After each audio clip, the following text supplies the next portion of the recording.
घोडेगाव इथं कत्तलीसाठी चालवलेल्या 13 गोवंश जनावरांची सुटका, 4 आरोपी अटकेत, 39.10 लाखांचा मुद्देमाल जप्त.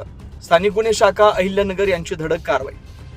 घोडेगाव तालुका नेवासे इथं कत्तलीसाठी चालवण्यात येत असलेल्या 13 गोवंश जनावरांची सुटका करत 4 आरोपींना अटक करण्यात आली. एकूण 39,10,000 रुपये किमतींचा मुद्देमाल जप्त करण्यात आला. ही कारवाई स्थानिक गुन्हे शाखा अहिल्यानगर यांनी केली. अहिल्यानगर जिल्ह्यात गोवंश जनावरांची बेकायदेशीर कत्तल व वाहतूक रोखण्यासाठी पोलीस अधीक्षक सोमनाथ घारगे यांनी स्थानिक गुन्हे शाखेला विशेष आदेश दिले होते. त्या अनुषंगाने पोलीस निरीक्षक किरण कुमार कबाडी यांच्या नेतृत्वाखाली विशेष पथक तयार करण्यात आलं. 3 फेब्रुवारी 2026 रोजी पहाटे स्थानिक गुन्हे शाखेचं पथक नेवासा तालुक्यात माहिती काढत असताना गुप्त बातमीदारामार्फत माहिती मिळाली की कृष्णानगर घोडेगाव परिसरात काही इसम गोवंश जनावरं खरेदी करून ती ट्रकमध्ये भरून कत्तलीसाठी नेण्याच्या तयारीत आहेत. माहितीची खात्री करण्यासाठी पथकानं तात्काळ घटनास्थळी धाव घेतली. घटनास्थळी तपास केला असता काही इसम मातीच्या ढिगाऱ्यावरून गोवंश जनावरं टाटा कंपनीच्या ट्रकमध्ये भरताना रंगेहात आढळून आली. पोलिसांनी तात्काळ कारवाई करून त्यांना ताब्यात घेतलं.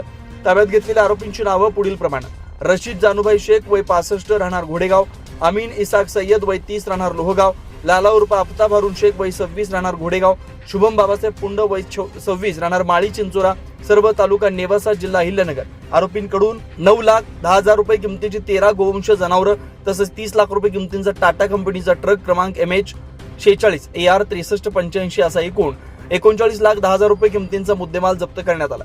या प्रकरणी सोनई पोलीस ठाणे गुन्हा रजिस्टर क्रमांक 32/2026 अन्वये महाराष्ट्र पशुसंरक्षण अधिनियम 1995 सुधारित 2015 कलम 5A 5B 9 तसेच प्राण्यांना निर्दयतेने वागवणं संदर्भात कलम 3 व 11 अन्वये गुन्हा दाखल करण्यात आलाय. पुढील तपास सोनई पोलीस स्टेशन करत आहे. हे संपूर्ण कारवाई माननीय पोलीस अधीक्षक श्री सोमनाथ घारगे यांच्या मार्गदर्शनाखाली स्थानिक गुन्हे शाखेचे पोलीस निरीक्षक किरण कबाडी व अंमलदार यांनी यशस्वीरित्या पार पाडली.